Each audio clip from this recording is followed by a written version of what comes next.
भंजनगर उपजिल्लापाल सम्मिलनी गृह में जिलास्तरीय मिलित अभियोग शुणाणी अनुष्ठित होईछि। अतिरिक्त जिलापाल प्रमोद कुमार पृष्टि अभियोग शुणाणी शिविर में योगदान दे अभियोग पत्र ग्रहण करथिले। एथिरे मोट 169 आवेदन पत्र दाखल होइथिला। सेथिरे 166 व्यक्तिगत अभियोग थिबा बेले 3टी सामूहिक अभियोग रहिथिला। 9टी अभियोग समाधान तुरंत होइथिला। रेड क्रॉस पांठिरु 3 जनकु सहायता राशि बाबदरे 55,000 टंका प्रदान करा जाइथिला। ए अभियोग माध्यम भंजनगर उपखंड मेडिकल महाप्राण गाड़ीर अवस्था को नहीं असंतोष प्रकाश होइछि।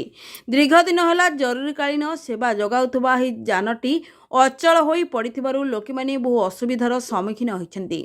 एथिसह गाड़ी चालकर गत 4 मास पूर्वे मृत्यु होइथिबा बेले आज पर्यंत नूतन ड्राइवर मध्य नियुक्ति होई नांती। केही मध्य एथि प्रति दृष्टि देउनथबा तुरंत ए दिगरे पदक्षेप ग्रहण करबाकू दाबी होइछि। भंजनगर जेके पटनायक रिपोर्ट विकल्प कौन असुविधा है जोथमे आपण आज देखंतु आज आम लिखा जाइछि जे कलेक्टर एवं जिला एसपी को जुग्म अभियोग शुणाणी ये आज अनुष्ठित होइछि।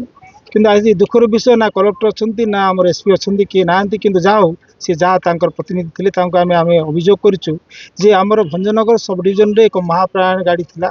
जोटा कि बहुत दिन कार्यकारी चर्चा होता किंतु एबे किछि दिन है से कार्यकारी हो पारना प्राय दीर्घ 6 मास है महाप्राण गाड़ी चलुना एवं आंबुलांस ताठू आहरी भयंकर अवस्था लोक सहयोग मिलूना एवं उपजिलापाल यही निकट रोते आमर उपखंड स्तरीय मेडिकल पाखे उपजिलापाल ऑफिस एवं बासगृह कार्यालय थे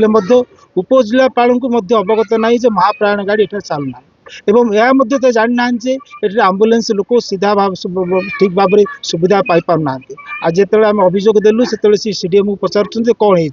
कहीं मेडिकल कौन अव्यवस्था है कहीं महाप्राण गाड़ी हो पारना सी जानी ना बोलते सी जदिव से कमिटर चेयरमैन अच्छा किंतु ये दुख एवं परिताप विषय से मैंने बसी लोक सेवा करने लोक साहाय्य सहयोग करने महाप्राण भली एक निहाती आवश्यक जरूरी सेवा को सेवा दे पारना आमर उपखंडीय स्तरीय मेडिकल एवं तांको उपर अधिकारी जी आम उपजिलापाल से दे पारना तेणु आज आम कलेक्टर प्रतिनिधि एवं उपजिलापाल पाखे आमर कुलु भैया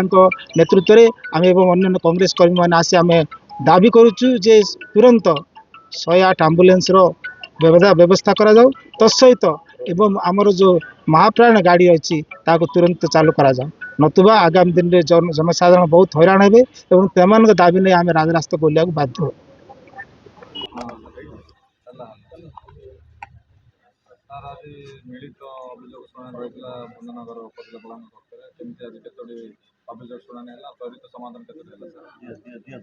आमर आज सर्वमोट 169 अभियोग आम पाइलु से 5टी रही आमर कम्युनिटी आ सब व्यक्तिगत अभियोग से आम 9टी अभियोग त्वरित समाधान करचु आ रेड क्रॉस रे आम 55,000 साहाय्य वितरण करचु। बात्या मंथा प्रभाव अनेक नदी जलस्तर बढ़ी जाता जहाँफल अनेक कूल खाई बर्तमान गाँ मुहां नदी होबार लगी कूल गुड़ा निर्माण कौन आमर बात्या परे समस्त डिपार्टमेंट को कहुई तार सर्वे कर एग्रीकल्चर इरिगेशन समस्त कर जहाँ जहाँ असुविधा सब होती से सबको समाधान करने विहित पदक्षेप।